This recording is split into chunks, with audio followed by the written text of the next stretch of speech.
Because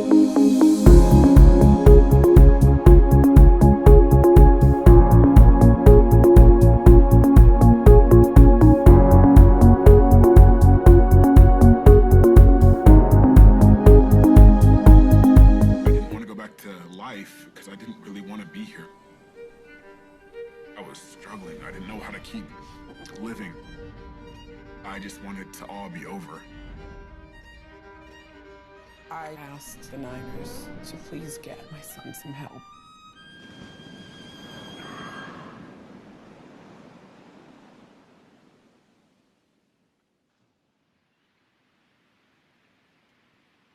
We grew up in Sydney, Australia. It was definitely, a very fun place to grow up. Ella was 4, Solomon was 2, always playing together on the beach, just the best of friends. I grew up kind of nerdy, awkward, kind of like weird, and she kind of pushed me along the way and helped me find out who I am in this world. I just thought she was the coolest person. I was like, dang, I just want to be like her. Her favorite flower was a sunflower. So the sun is bright joy, and that just reminds me of Ella's heart. Ella was diagnosed early with anxiety. A lot of anxiety and also some depression. Martha was really making sure that Ella had the right, attention, the right medications. We had her going to a therapist. But I really didn't start noticing it bad until she was in Arkansas. At the time, Ella started struggling, and I really wanted to be around her and be with her. I took an official visit there, but Ella was like, "What are you doing, ma'am? You have Stanford in front of you. I'll be fine." Ella became withdrawn. She became moody. But going to the games on Saturdays was absolute therapy. Upset! Solomon Thomas again! Talking about coming of age. You could hear her cheering about everybody else. She was free. It was like the yoke of burden, of stress, of anxiety was lifted. But unfortunately, it came back once she left the game. I could tell when she was struggling, when she was happy, when she was sad, when she was faking something, and something wasn't right. It was a dichotomy between what Ella was going through and then what Solomon was going through. He was going up, and at the same time, Ella was going down. The San Francisco 49ers select Solomon Thomas. I always go back and watch a video of me getting drafted and Ella yanking on my arm, like yanking on my arm. I'll forever feel her yanking on my arm.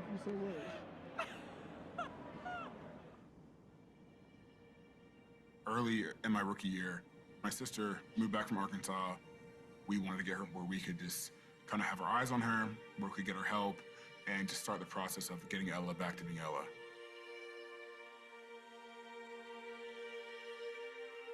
Christmas 2017 was a magical time.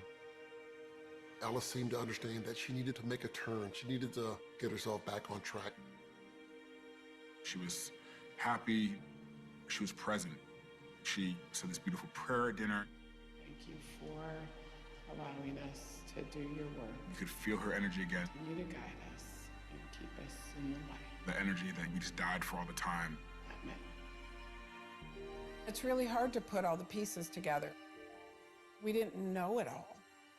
It seemed like we did. We thought we did. And then after she died, we realized we didn't.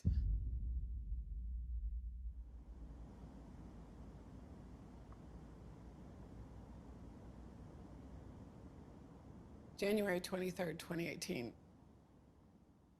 was a horrible day. Yeah,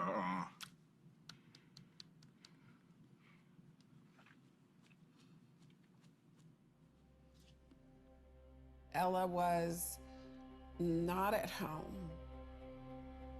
She was supposed to go to work. And she wasn't.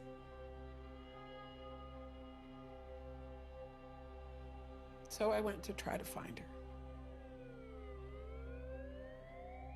And there were already police there.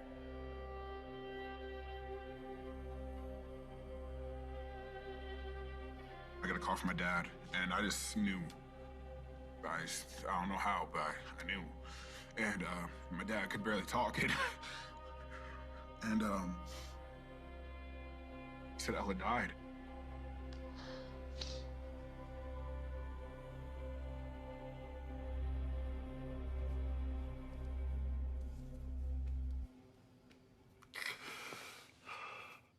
What did I do wrong? What did we do wrong? Why did she take her life? Why was the pain so much that she felt like she had to leave this place? Why did she feel that she was better off not here? And I miss her every day.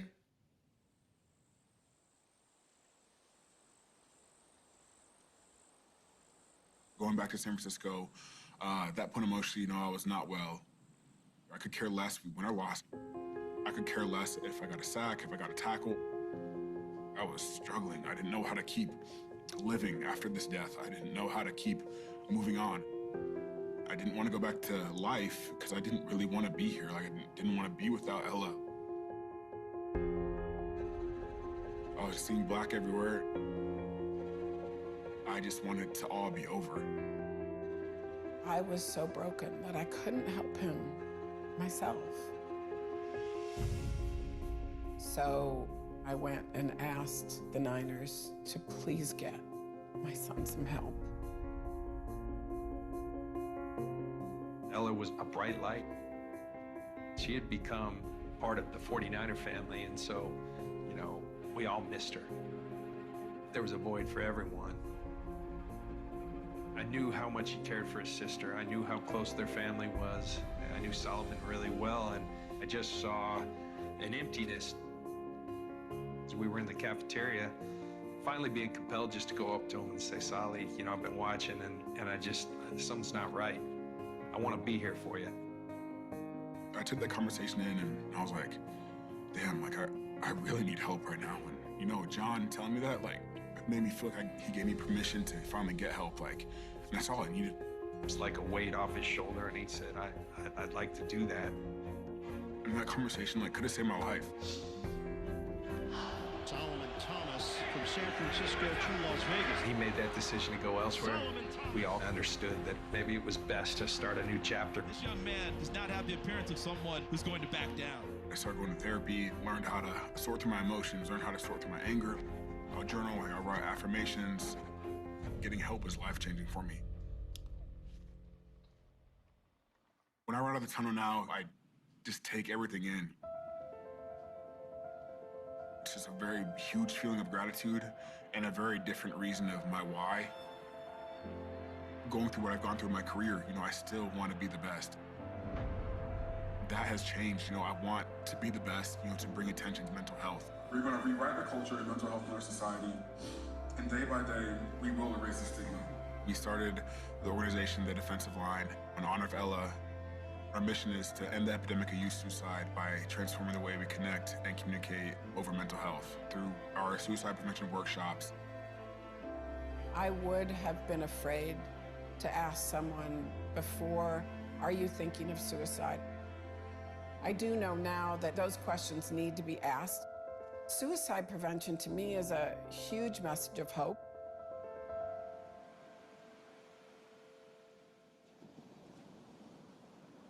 After Ella died, we had this plan. We were going to spread our ashes, in the most special places that we thought of our lives in Australia. And we went to this place called Pebbly Beach in southern Australia.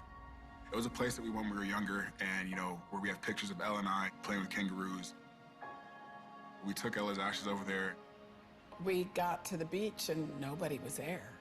Nobody was there. It was empty. There were no kangaroos, no nothing. So we made a heart with pebbles and put her ashes in. We were just going to wait for the waves to wash it away.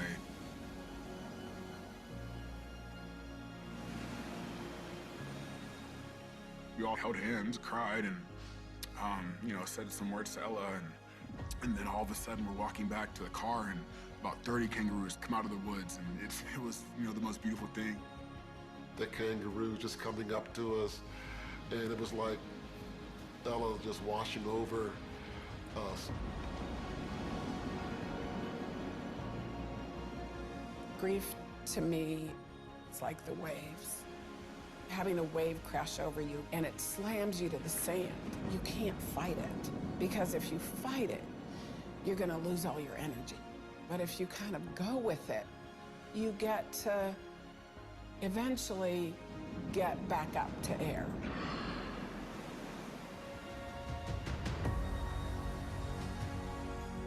You know, I'm reminded of the sunflower quote, and it says, despite knowing they won't be here for long, they still choose to be their brightest lives. I think of Ella's legacy of being a legacy of brightness, of life, of hope, of love. She's never leaving me. I'll forever feel her Yankee on my arm. She's in my heart forever. Ella will forever live through me.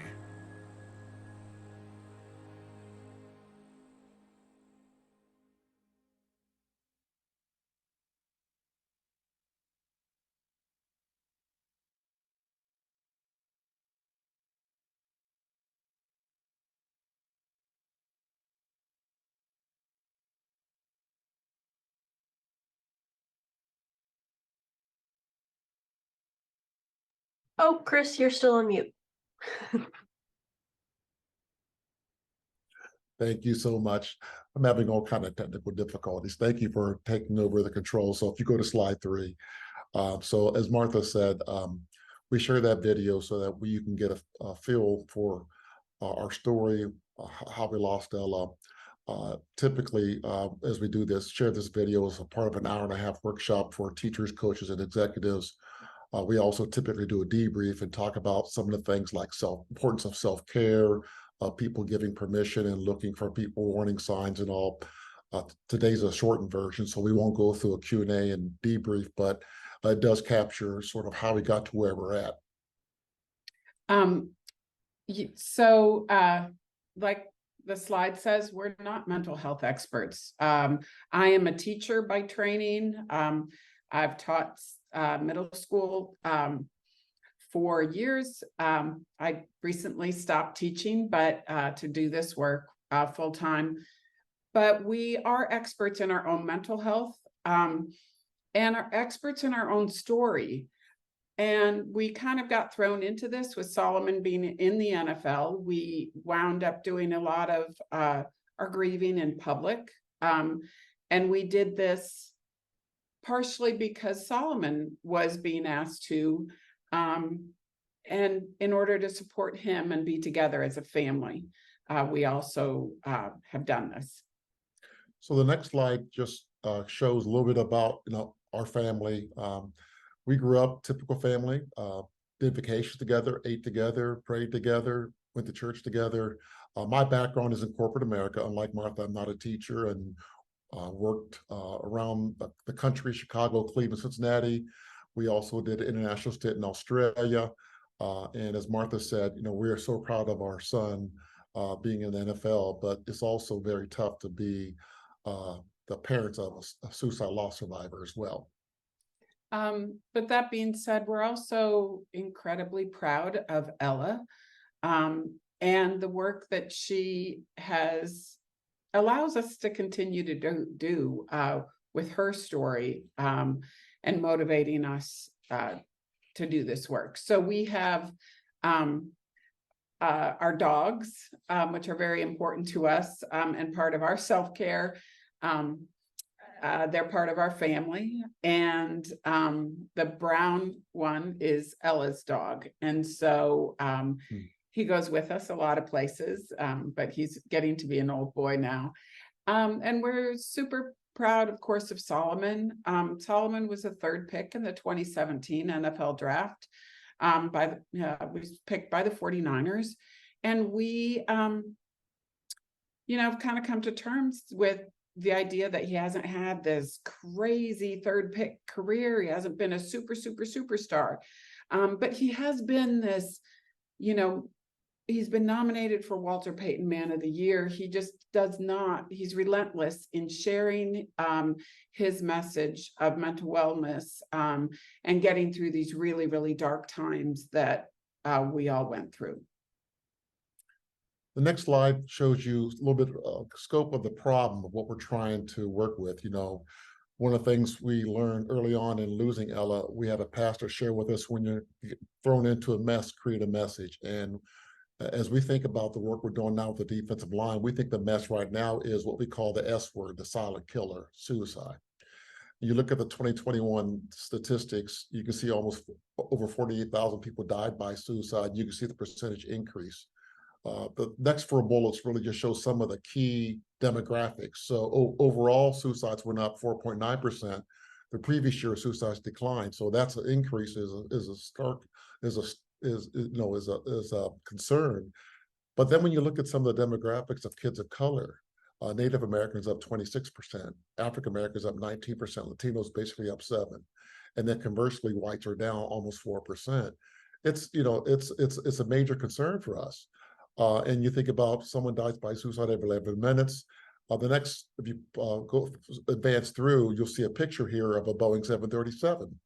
And the reason why we shared that is, if you look at the age of under 24, there are basically 17 people dying by suicide, 119 each week. That's 2/3 the size of a Boeing 737. So that's a huge number of people who are dying under the age of 24. Ella was 24 when she died, and you can see it's the number 2 cause of death for people under the age of 24. We currently do a lot of work in Clark County. For kids under the age of 24, it's the number 1 cause of death. The next slide shows you a couple other key stats. I won't dwell on anymore, but you can see the rates of suicide for youth of color are growing too fast. As you look at the percentage of high school students who are considering attempting suicide, almost over a quarter of Asians, multicultural students are thinking about attempting suicide. And as you look at the increase of suicide rates between those aged 10 to 24 over the last 2 decades, it's up 52%. So the next slide shows you why we then created the defensive line. The next slide, please, where it shows the importance of also talking about not only the pieces about suicide, but for those kids who do survive, as you look at the students of color, they're being suspended at 3 to 6 times the rate as the normal students. So we got to find a way to reverse the trend of suicide, reverse the trend of suspension rates being 3 to 6 times the rate for kids of color. And for a lot of kids of color, the first time they're receiving any type of mental health therapy is in the prison system. So we got to find a way to adjust that. So that leads us to the next slide, which shares with you our vision: a world where no young person of color dies by suicide. And as you heard Solomon say in the video, is to end the epidemic of youth suicide, especially for youth of color, by transforming the way you communicate and connect about mental health. Now, 3 key things. One is, it says a world where no young person of color dies by suicide. We will help anybody. A lot of our workshops or panels include a very diverse group of participants and leaders who attend. We will help anybody, but our North Star is helping kids of color, because as you saw that a couple slides ago, the Native Americans, Latinos, and African Americans are dying at a higher rate. So that's why we focus on that. It's why we also don't call it Ella's story, and we call it the defensive line, because we want to defend against some of the myths, stereotypes, and stigmas out there about mental health and suicide prevention. So that's why we call ourselves the defensive line. Next slide, please. So we're just ordinary people leading with our personal experiences and teaching others how to have meaningful conversations about mental health and suicide. So again, we're not mental health experts, but we do feel like with what we've experienced and with vulnerability, we can allow other people to open up and have more meaningful conversations. Next slide sort of shares, our differences and why we think we're different. One is actionable, vulnerable. We're well connected. One of the things we've found as we've worked in this space over the last 2.5 years, we collaborate and work with a lot of great people. Hope Squad, NAMI, Hope Means Nevada. We also deal with, like Dak Prescott's Faith Fight Finish. So we're trying to find a way to make sure we work against some of the key viruses that are out there with students: bullying, racism, sexism, xenophobia. Those are the things we want to work against. And that's a key part of our action and a key part of our difference. So we're all about Next slide, please. We feel like we've come to hope. It took us a long time to get here. We feel suicide prevention is about hope. We feel like, the next slide, please.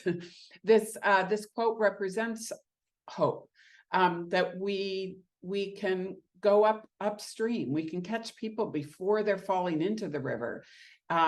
We don't have to wait till they fall in to find out why they're falling in. We can go up. Next slide, please. So, when we started this journey of trying to talk about telling our story via keynotes, via our panels, and via our workshops, we wanted to make sure that our curriculum was framed properly, and we have best-in-class information resources. And we work with the people here on this screen. Aside from AFSP, you can see some key doctors here. Dr. Stephen Stahl, who is a founder of Neuroscience Education Institute, one of the foremost experts in suicidology, to make sure that we had the right framing and the right approach. And that led us to the next slide. So we came up with the D lines for a mentally healthy environment. So as a teacher, I wanted to know more. I wanted to know more about how I could help defend against mental health issues in my classroom. What could I do? So we came up with our D lines, which we'll go through with the next slide. So we have: don't ignore your gut, listen for the signs, interact, name your concern, evidence your concern, and create a supportive environment. The first D, don't ignore your gut. It's that feeling you get that something isn't right. It's your intuition. It's where you go, man, this child just isn't right, or my coworker, they seem off. Like this is not okay. But I feel like in our country, we're kind of taught to suppress those feelings and go with the data. But sometimes our intuition, our gut, is our data. So D was don't ignore your gut. The next slide goes through L, which is listen for the signs. In the next slide, we use this excellent tool from American Foundation for Suicide Prevention that describes some of the key talk, mood, behavior signs that exist for somebody who's at risk. Unfortunately, we had no knowledge of this. Martha went through tons of suicide prevention trainings as a teacher. And we never saw this until after Ella died. But you think about talking, someone being more of a burden, a mood perspective, someone who's losing interest in things that bring them joy. From a behavior standpoint, one of the things is like giving away prized possessions, or being more aggressive, or drinking more, or eating less. So those are key signs that exist. And so we want to help teachers, leaders of young people know these signs. And the next slide goes through some of the key adolescent warning signs that exist. And as you look at all these 20 plus different signs, the key thing is you'll see a huge change of behavior in young people, whether it's increases in sleep or decreases in sleep habits, or whether it's changing as it relates to not wanting to be around people, isolating themselves, having less energy, self-harm, being more restless and irritable, feelings of hopelessness, losing concentration. All of these are key warning signs. And what we want to do to help leaders, young people, is to know that these signs typically exist in 80 to 90% of people who end up dying by suicide. So that was L for listen for the signs. The next next slide gets into interact. Interact. So, talking, asking questions, asking the question, are you thinking of suicide? How important it is to ask questions, even about any of those warning signs. Because especially with young people, adolescents, teenagers, a lot of those signs can be confusing. So if we're not asking questions, we don't know the real story. Someone recently said to me, well, how do you start a mental health conversation as a parent? And I said, well, it could be as simple as, how is your day-to-day? Or, how is your mental health? Or what, and I said, if your child had sprained their ankle at school, you would ask them how it was feeling. So why not ask how they're feeling about their mental health, how they're feeling emotionally, and maybe start that conversation with being vulnerable about your own mental health. Mm-hmm. Next slide.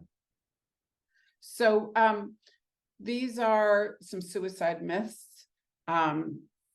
One is that no one can stop a suicide.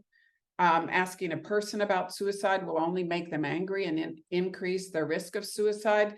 That to ask someone, like I just mentioned, is found to be not a risk. It can actually be a relief and a release for someone who is considering suicide to say, wow, someone actually noticed how deeply I'm struggling.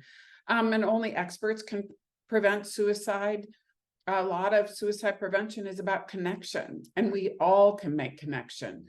And suicidal people keep their plans to themselves and never show warning signs. There are almost always warning signs. Absolutely. One of the things we've learned throughout this process is, particularly with adolescents, 7 out of 10 of adolescents typically share their concern or their thinking about dying by suicide or attempting suicide with a peer. So that's why it's so important, as Martha said, to recognize those warning signs and to make sure that we're connecting with the people.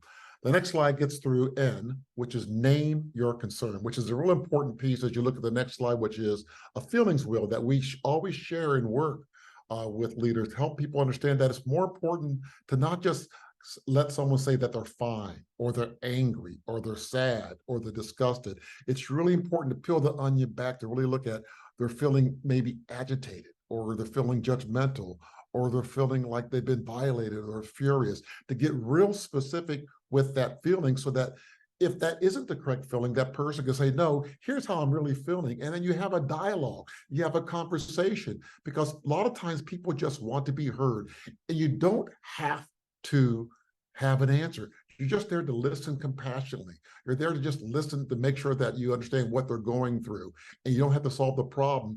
And later on in the presentation, we'll share a little bit about the importance, if things do escalate, making sure you know what resources are available and be with that person, work through with it. But it's really important to name that concern, to be real specific so you can really defend against suicide, because that allows you at this stage to recognize those warning signs, to make sure that you're giving the help that that person needs and then helping create that safe space for that person. So N is for name your concern. And Martha loves working and sharing this Brene Brown piece about, you know, being able to identify your feelings will totally set you free. And that's really about being specific and helping that person allow them to release their feelings and how they're, you know, how they're feeling for them at themselves for that point in time.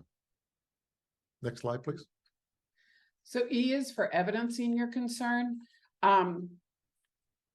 Make it clear what you see. As a teacher, I was very concerned about a student, and I called the parent and I said, look, I'm very concerned about your child, and I think you need, your child needs some extra help. They were like, no, this isn't my child's fine. So we gathered evidence. Another teacher sent out, who was also concerned, sent out an email. 8 of the students' teachers had concerns. Then we could take that evidence to the parents and say, hey, look, this is what we are all seeing. And they did eventually get their daughter some help. But with that evidence, it made it clear.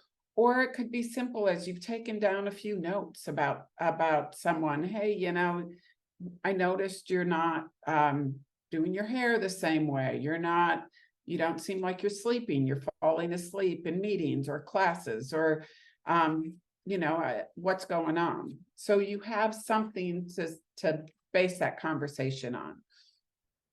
Next slide. So we've gone through the DLINE, which is don't ignore your gut, listen for the signs, interact, name the concern, evidence concern. And S is for supportive environment. And that really gets into the next 2 pieces on the next slide, which is focusing in on unconscious implicit bias and microaggressions. And during our workshop, we do a deep dive into these. We talk about everybody has bias. And bias is not just race and gender. It could be halo bias, it could be horn bias, it could be ageism bias. There's all these different types of bias that exist. But it's really important as teachers, as coaches, as executives, as leaders, we know what those biases are so that we can make sure that they're not getting in the way of us allowing a person to be fully present and successful, whether they're a student or athlete. And then we go through microaggression. We talk about micro assaults, micro insults, micro invalidations. We talk about how sometimes, making comments like, where are you from? Or comments like, oh, you're very articulate. Talking to someone, a person of color myself. I mean, I've always heard that when I was in corporate America early on. Oh, you're very articulate. Very articulate for a Black person. Those kind of handed kind of comments. And then we know that the average person of color, student of color, goes through 5 microaggressions a day. So we walk through those microaggressions, and once again, they don't have to be things that end the conversation. About recognizing and knowing that those microaggressions exist. And one of the ones that Ella always received when she's University of Arkansas was, "Oh, you look pretty for a Black girl." Now that's a huge insult, and it's called microaggression because it's tailored to the individual. It's not systemic. So the next slide, we got a 2-minute video that we use that we picked up from the University of North Texas, and it walks through some of the key microaggressions. And today we won't go through, but a lot of times we go through role plays and we ask people to talk through and work through how you manage and work through microaggressions. But please take the next couple minutes and listen and watch this video, please.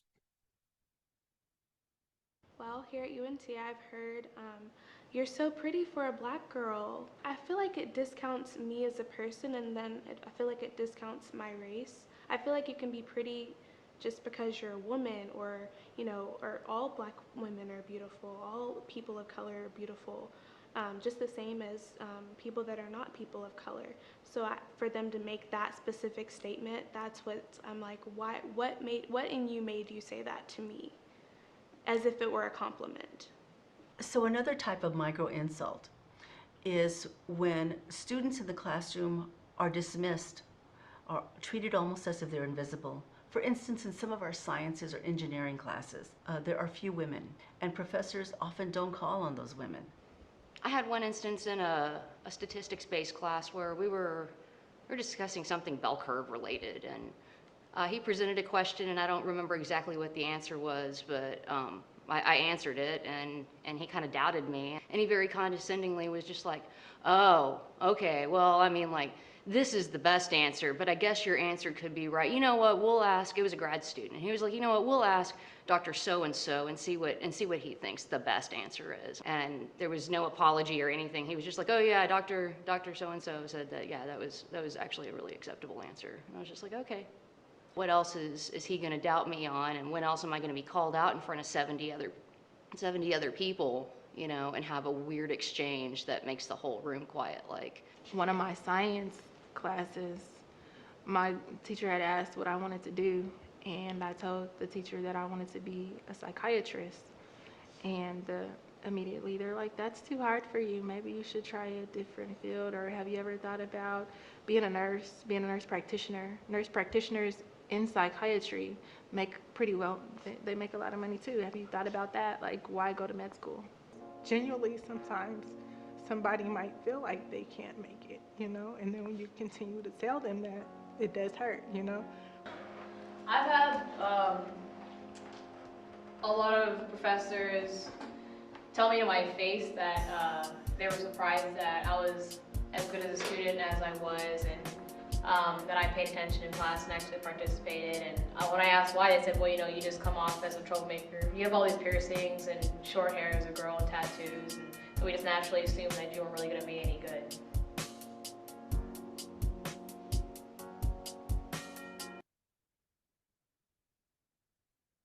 So I'll keep talking while we're getting the slides back, but we focus on youth and especially youth of color and their mental health, also because of ACEs, adverse childhood experiences. They can be traumatic experiences. They can range from abuse, neglect, living with someone with mental illness, not living in a safe environment. And children of color tend to have experience more ACEs. So what can we do to make their environment as safe as possible? Next slide, please. So these are some of the impacts on ACEs on mental health. higher levels of anger, stress, anxiety, risky behavior. And then microaggressions can lead to sleep disruption, can impact their mood. They can feel othered, not heard, and inferior. Next slide, please. We talk about micro interventions and micro affirmations. Since we all have implicit bias, since everyone can experience microaggressions and micro assaults, how can we, what's the alternative here? We can validate what we hear. We can affirm people's identities. We can reassure people that they're not alone, and we can use language people use for themselves to describe them. A micro affirmation could be talking it through when a microaggression is witnessed. Simply knowing how to pronounce everyone's name correctly and setting high expectations for all students and everyone around. Next slide. So that walk through the DLINES, S with the support environment, we really hunkered down on bias and microaggressions. And at the end, when we do this 90-minute presentation or workshop, people, the teachers, leaders, and coaches walk away with a plan of action so that they can intervene when someone's in crisis. One of the things Martha always shares during our workshop is that every school she's been to, they've had a fire drill, tornado drill, all these different drills that may not happen but once every 3 or 4 years. But we all know in the classroom, at least 1 out of 2 of your students have a mental health crisis. And we know also, based on the previous information, that a lot of them, at least a quarter of them, are thinking about contemplating suicide. So the next slide, we talk through, we share with folks that these D lines are what we just covered. On the right of the screen, you see the plan of action that we gave to the participants prior to the workshop. And as they go through the DLINES, they fill in why it's important, how to implement it, what to do, what if they refuse. So they walk away with a plan of action. And as we've done this workshop in Dallas and Clark County, Stanford, Baylor, TCU, we've seen a 48% increase in teachers' comfort level in dealing with the student crisis, and 98% of our participants have walked away with an action plan filled out. So we're feeling really good about the workshop. And as next step, next slide, as we think about what we want to do moving forward, we just want to make sure 2 things. One, as you're thinking about trying to find a way to help improve mental health, mental wellness for students, talk to your people at home and to your work coworkers, to your friends. Where this makes sense, sponsor and recommend the defensive line to come in and talk about, our workshop, our keynote, our panels that we do. And our game plan is really, we're trying to expand where we can to share our story, to make a difference, to save lives. We're also working with key organizations to get legislation done, but we're really just trying to find a way to make sure we save lives. And one of the key parts of that is making sure you know what the resources are. So Martha's going to walk you through the last 3 slides. So for any emergencies, call 911 or go to an ER. But if you're at a place where you have the ability to call 988 or to text 741-741, please do that. And you should get help that directs you to that. Now, I always say to people, especially if you're sitting with a child or a young person or someone you work with or a friend, don't tell them to call 988. Sit with them and call 988. Younger people like to text. You can text 988, but you can also text 741-741.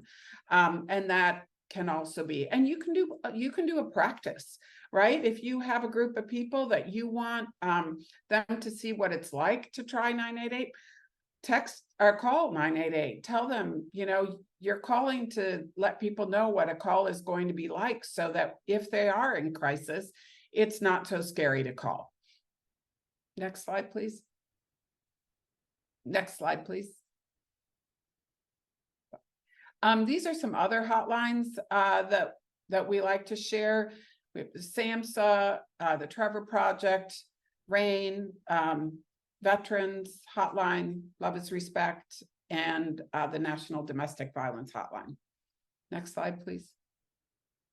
We do all this in honor of our daughter Ella, trying to make some sense and change kind of the dialogue of what we didn't know and how we feel like we can move forward.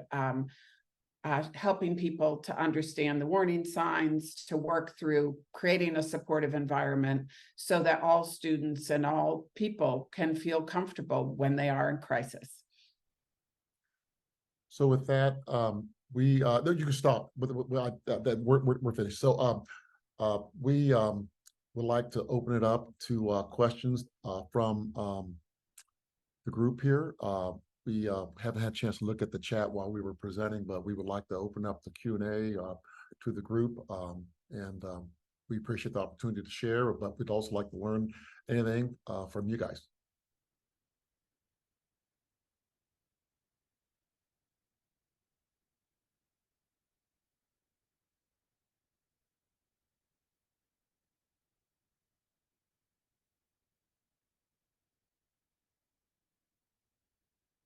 We didn't see any questions in the chat.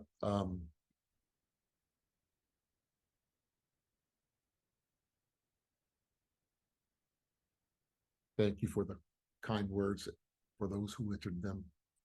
And at this stage, Amanda and Maddie, I don't know if we, oh,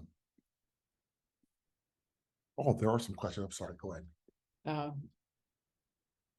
Have you done any research on connection between athletes of color and mental health issues? So we have not specifically. One of the things we try to do is we share questions, concerns with people that we know that can do this work. So for example, we have worked with American Foundation for Suicide Prevention. We have also talked and worked with key conferences and universities. So we do a lot of work with TCU, which is right now sort of leading the whole mental wellness platform collegiately. We've also talked and worked with Dr. Brian Hainline and his organization at the NCAA. And whenever we receive any key information about how to work with student athletes or student athletes of color, we try to incorporate that into our discussion. We also work very closely with the Crisis Text Line and the ACOMA Project and some other people of color organizations, and we're always trying to stay on top of some of the key insights that they bring. So we have incorporated like the ACOMA Project 2022 that share a lot of information about social media, about how like 42% of the students who have been on social media have been bullied because of race. So we do know some of that information, but we haven't incorporated that into any kind of role plays or action plans as of yet, but that's something we would like to continue to work on. We've also worked with Crisis Text Line Vibrant to understand what they're learning as it relates to some of the feedback they're getting from people who are sharing information on those who have visited the website. But we do have information, but we haven't really integrated into our presentation. We do go to school districts all over, and but we're based outside around Dallas. So if that's helpful, we have done some. We've spoken at conferences in the Houston area, but not. We haven't presented in any schools in Houston yet. Yeah. But we do speak at conferences. We speak at quite a few conferences. So yes. And the last one Martha mentioned that we spoke at was the Mental Health America conference in Houston. And during that conference, there were some really excellent affiliates there. NAMI was there, the University of Houston was there. And so there's a plan to eventually get us back down there to do more discussions and to also work within the Harris County School District as well, just like we're doing with the Dallas Independent School District in Clark County in Vegas. We appreciate all of you being here and staying.